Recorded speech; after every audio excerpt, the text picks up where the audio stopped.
Hello and welcome to our weekly share on the Parsha with the commentary of the Alshich Shiur. I should start with an apology.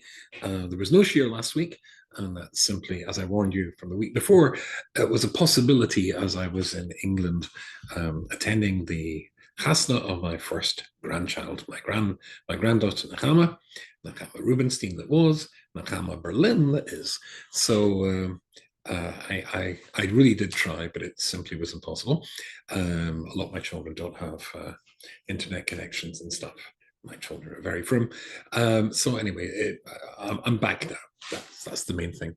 We should start off as we usually do with asking for a refuah shalema for the various people that we daven for. And let me just remind you before we do that, if you would like to sponsor the share, that's $180, all for a good cause. Then please just email me at rubensteinyy at gmail.com. Rubenstein, RUBINSTEINYY at gmail.com.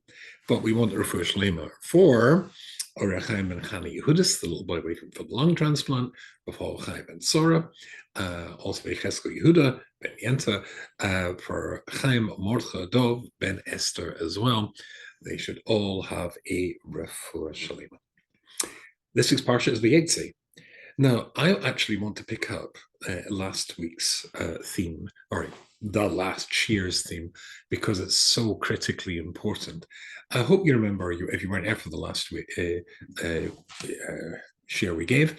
Let me just remind you of two. It was a short Shiur, and maybe it's because of the shortness of it, I really want to pick up the theme again. There, if you remember, when Rivka comes to meet Yitzchak, then at that meeting, she sees him, she turns away, she's on a camel, she turns away, and she covers her face with a veil. Now the question is, why hadn't she covered her face with a veil before then? So the Alshich said something which was very interesting. First of all, the journey when Eliezer had gone to fetch the bride for Yitzchak, which was basically Iraq to Israel, the journey by camel, I would guess, would have taken, what, weeks? To get back to the land of Israel, it was Kvitza Saderach. They literally set off the journey and they were there, they arrived. But why didn't she cover her face? And the answer we said was because when she sees Yitzhak coming, then she sees something unique about him. Oh, it's very unique. When Moshe comes down from Har Sinai, his face shines.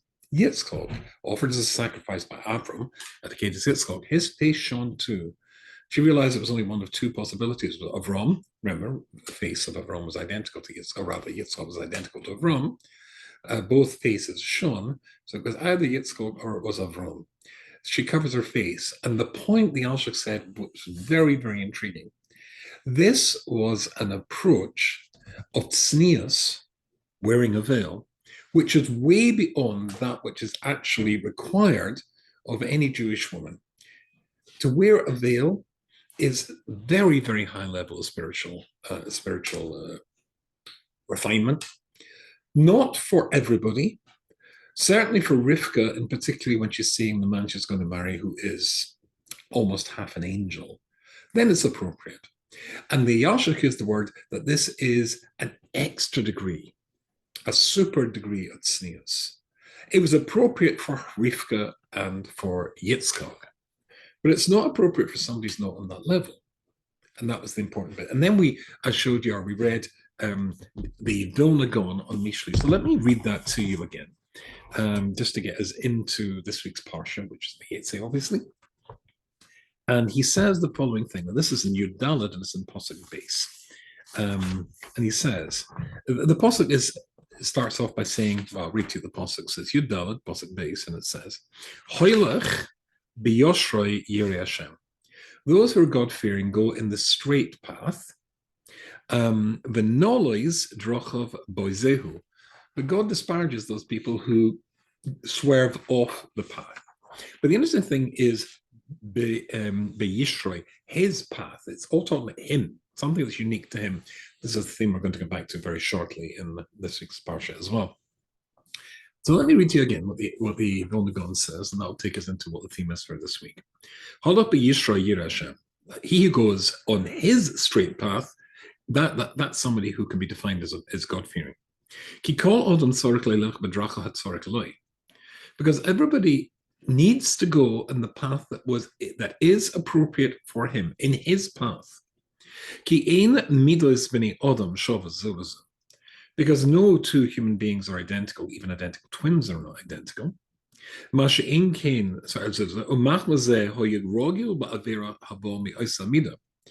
as we're all made up of different, just like two faces, not the same, two people are not the same, that chemistry, that amalgam of ingredients that go to make up the individual, then those midos are going to lead one particular individual to do certain averas, which would not be tempting to another individual.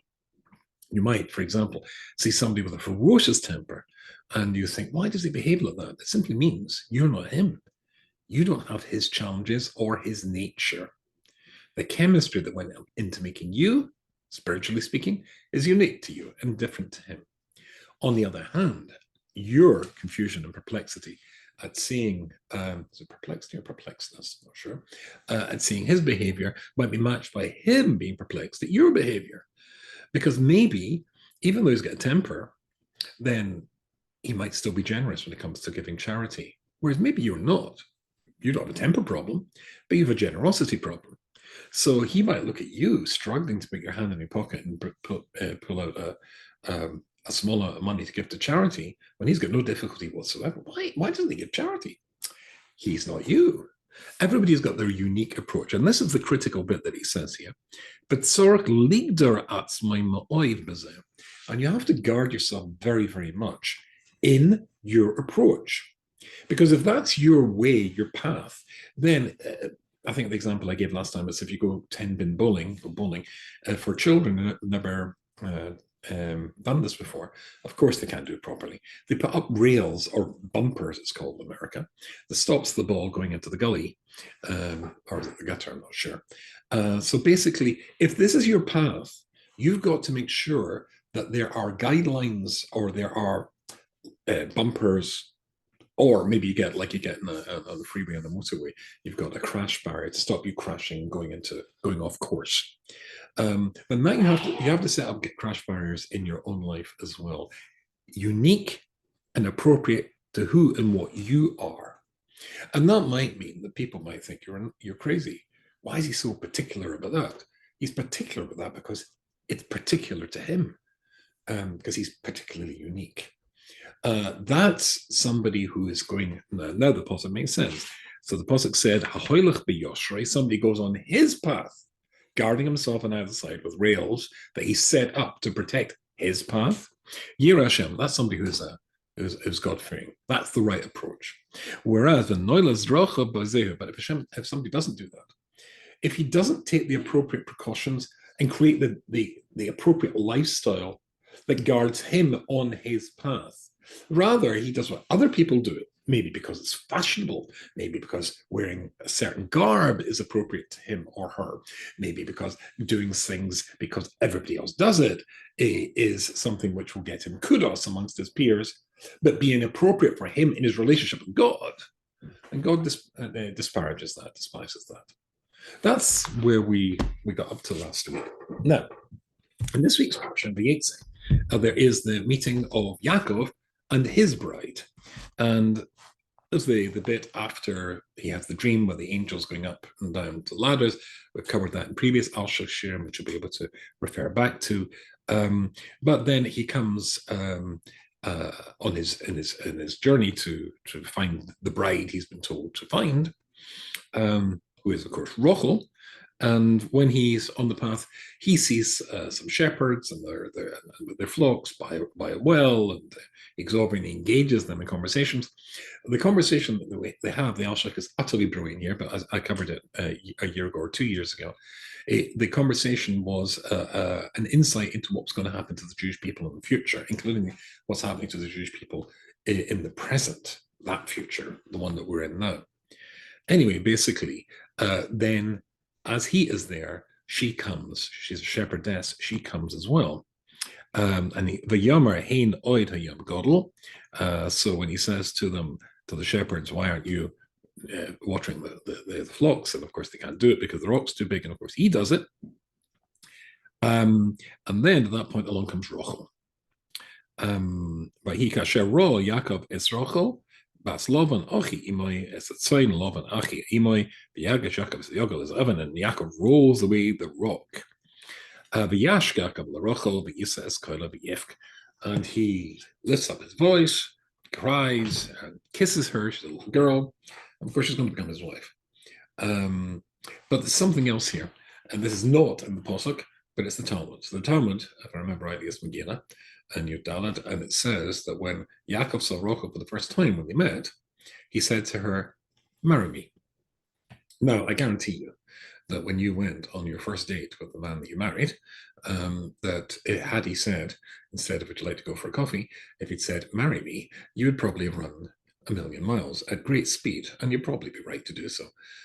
But if you're Yaakov, the greatest of all the Avos, Abraham and Yitzchak, so the Talmud only had their existence in order that there would be a Yaakov. If you're a Yaakov, then by definition, you're a prophet.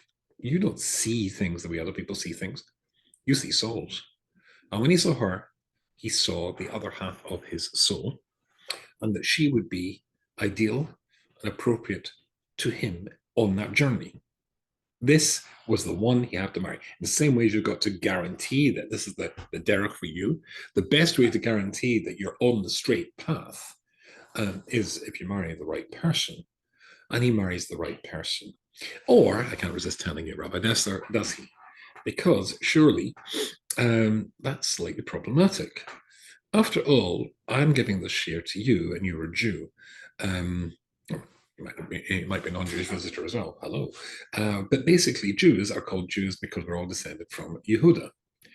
The problem is that Yehuda, i.e. my entire audience, we are all descendants of Leah. Yehuda was the son of Leah. Oh, and if you're a Cohen or a Levi, you're a son of Levi. You're a son of Leah. You're going to say, what about Binyamin? Of course, the 10 tribes were taken away and lost. The remaining tribes was Yehuda, the largest by far, tiny tribe, Binyamin, which eventually became subsumed in Yehuda. And your status as a Jew goes after your father, so therefore Binyamin was effectively lost. So we're left with Kohanim, Leviim, and Yehudoim. That's why the land of Israel was called Yehuda after that, Judea. And we are all descendants of Leah. But if he saw in Rachel the other half of his soul, does that mean that the people listening to this share week after week, Jews, are not really Jews? According to Yakov, they seem not to be quite the right thing. But Rabbi Dessa says brilliantly that what Yakov saw in Rachel was indeed the other part of his soul, but he didn't realize that his soul was split not in two, but really in half and 2/4, or maybe even 4/8, half and 4/8, because there would be Bilhah and Zilpah as well, who would have sons for Yaakov Avinu.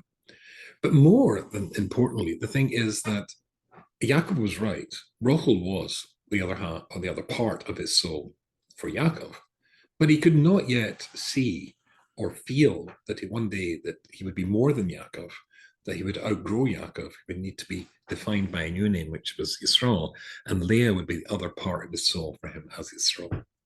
But certainly this, keeping with our theme of staying on the road, the thing that's going to get you on the road, on the path most, is going to be the one which is the one you marry, if you get it right. Fine. So far, so good. Let's pursue this idea a little bit further, because I find personally this is an incredibly, incredibly important idea. Now, the Alshich that talks about this, it talks about it not in this week's Parsha, although I say it's thematic to this week's Parsha because of the idea of Yaakov finding the other person who will guide him on the path. But when he really talks about that, he talks about it in his commentary in the Chumash of Parshas Shmini, when he's commenting in Pirkei Avos.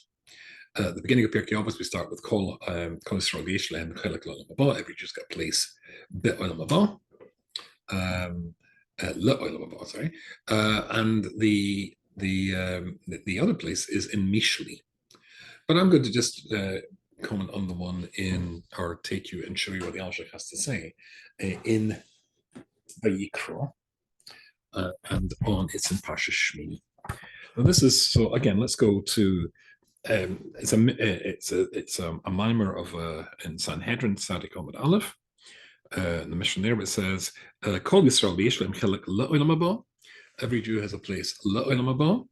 Shneimar, and the pasuk says in Yisrael, Va'amet Kulam Tzadikim. Your people are all Tzadikim. La'olam, forever. Yeshua Eretz Notzah Matai. They will inherit the land of Israel, the place of my planting. Masi Yedei more. Masiyoda, and they will be made splendid there, something translated roughly like that. I'm not going to the proper translation or the deepest translation, so that will take me into a different shiur. So this is the famous mission that we say from Sanhedrin before we start here, Kiyobus. So the Alshich points out, and I stumbled before, you may have noticed what the question's coming. Normally people translate this as every Jew's got a place in the world to come. That's clearly not what the words say. The word says, Kol Yisrael Yishlim Chelik, were that to be the translation, the Hebrew should say, Bit Olam Haba. But in actual fact, it says, Kol Yisrael Yishlim Chelik, Bit Olam Haba, in the world to come. No, let Olam Haba, to the world to come. The translation, every Jew's got a place in the world to come, would require the Hebrew to say, Kol Yisrael Yishlim Chelik, Bit Olam Haba, in the world to come. But it doesn't say, let Olam Haba. Very interesting. So the Alshich points that out straight away. Why did it say le olam haba? Shouldn't it say be olam haba, which would fit with how people want to see this? And he says something which is incredibly interesting. He says there is he actually is a very I missed out the first bit. I was going to miss out the first bit, but he says, what do you mean every Jew's got a place in the world to come, and all your people are tzaddikim? Really? All Jews are tzaddikim? Don't you know any unpleasant Jews?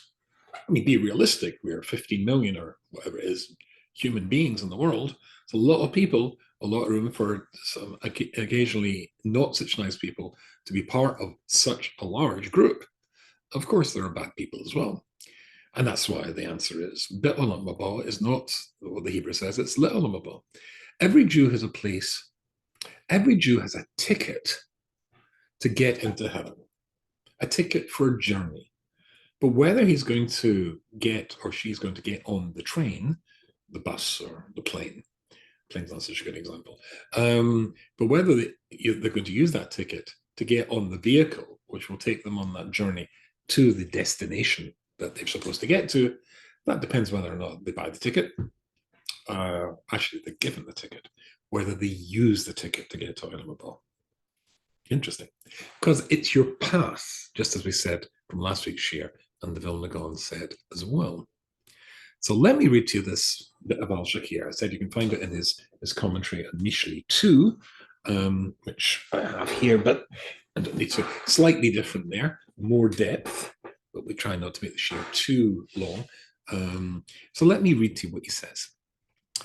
Achadovar harishon sheyipol leib odom alav hu loimer anisash ishm emelzachas l'olam haba. So the first thing he says, don't let anybody think or despair that they're never going to get into heaven because there's so much, 613 mitzvahs, I'm never going to do this, and it's not. No, you've got a ticket. You've been given a pass, a passport, if you like, a visa to get into heaven. It's just a question of whether you're actually going to take your visa with you on the journey to make sure that you get in. And then I'm jumping a little bit, and this bit I'm going to read to you. I don't know about you, but when I read these words, as I did before in preparing, obviously, our weekly video, and I've seen it many, many times, it still gets me incredibly excited. So I hope I'll be able to infect you with the same excitement. So this is what he says. Yeah. It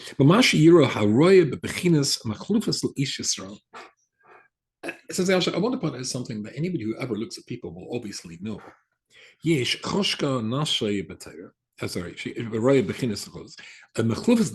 How there are so many different people in the Jewish people. Some people love learning Chumash.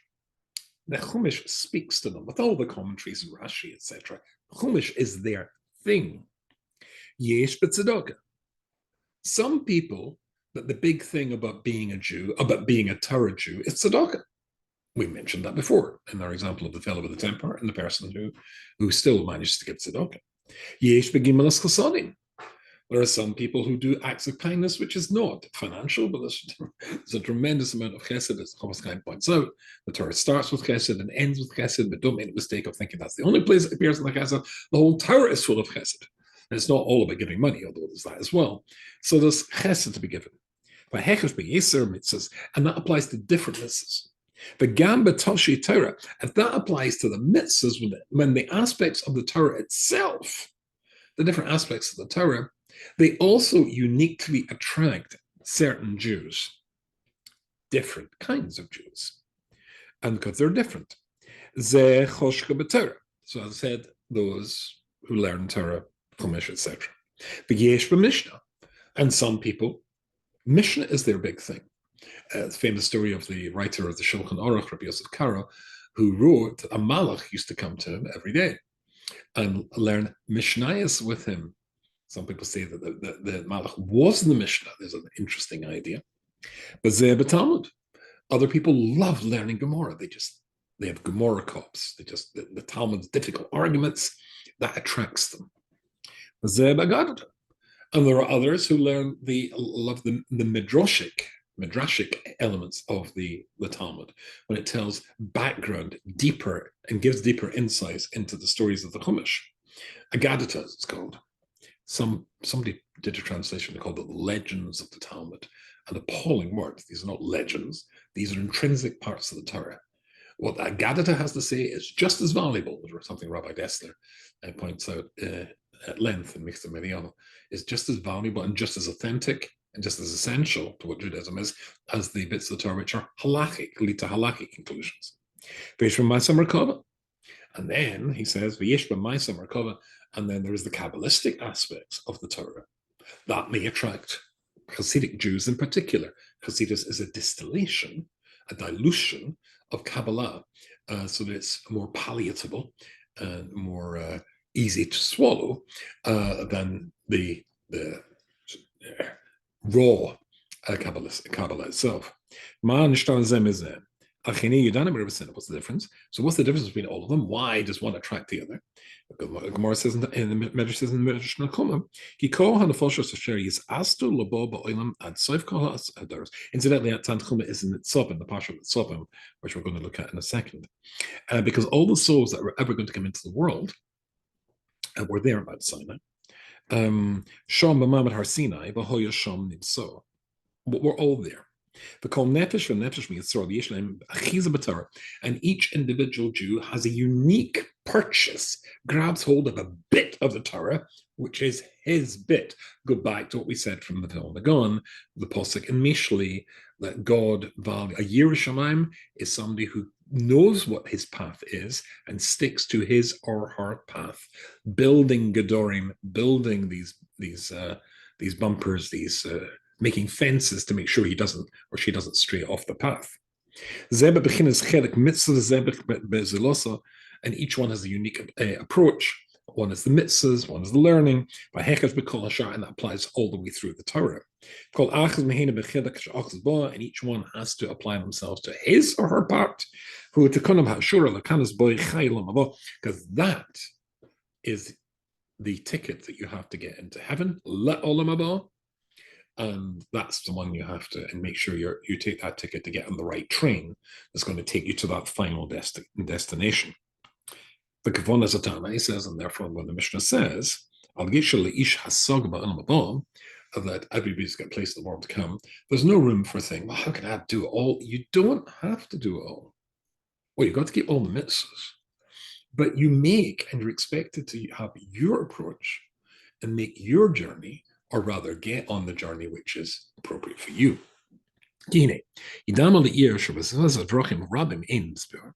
Because surely there are so many aspects of the Torah to conquer, to internalize. How can you do it all?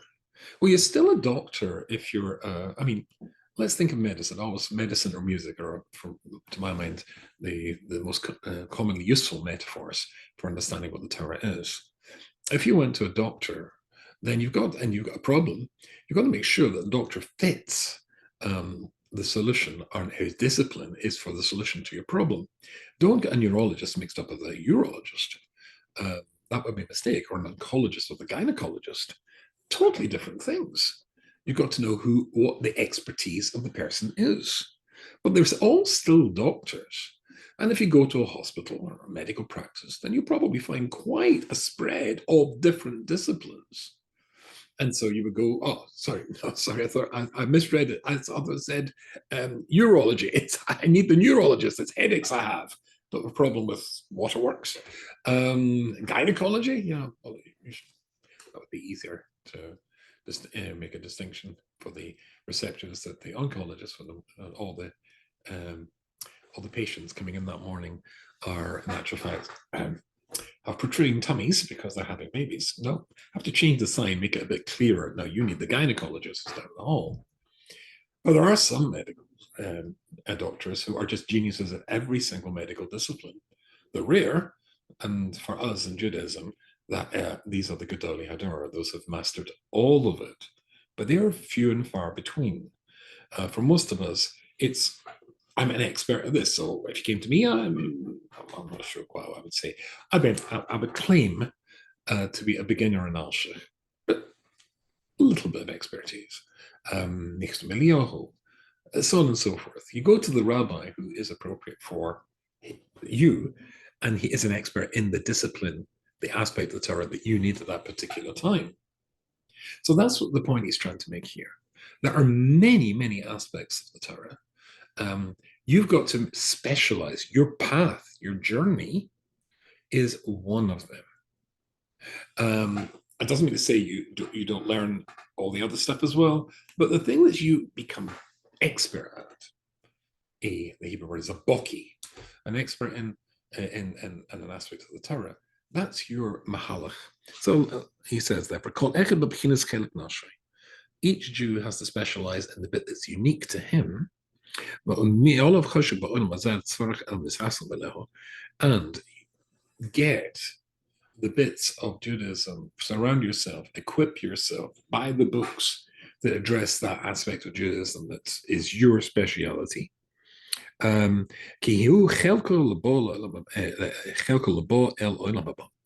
that is going to be your ticket. That is your ticket to get to Olam Haba. Very, very interesting. Now, we said before, Parshas Nitzavim. Parshas Nitzavim, the Alshich says there, now I have said this in previous year, but this is so fabulous. It all fits so fantastically together. I can't resist taking it back again. If you look in Parshas Nitzavim, which of course is in the book of Devarim, so we know leapt from Genesis to Devarim, the Deuteronomy, but therefore the Pasuk said there, and this is the end of Moshe Rabbeinu's life when he's addressing the Jewish people, hours before his passing. You're all standing here today, all of you, in front of the Lord your God, Roshechem, your heads, Shiftechem, and your tribes, Ziknechem, your elders, Shotrechem, your officers, called Ish Yisrael, the whole of the Jewish people. So the Alshich there observes the obvious question. If it says Atem Nesavim Yom Kulchem, if you're all standing here today, that's it, done. You're all here. All includes all. Your elders and your judges and your officers. You don't say that. You just said they're all there. So obviously all these people are there. Why does it emphasize that?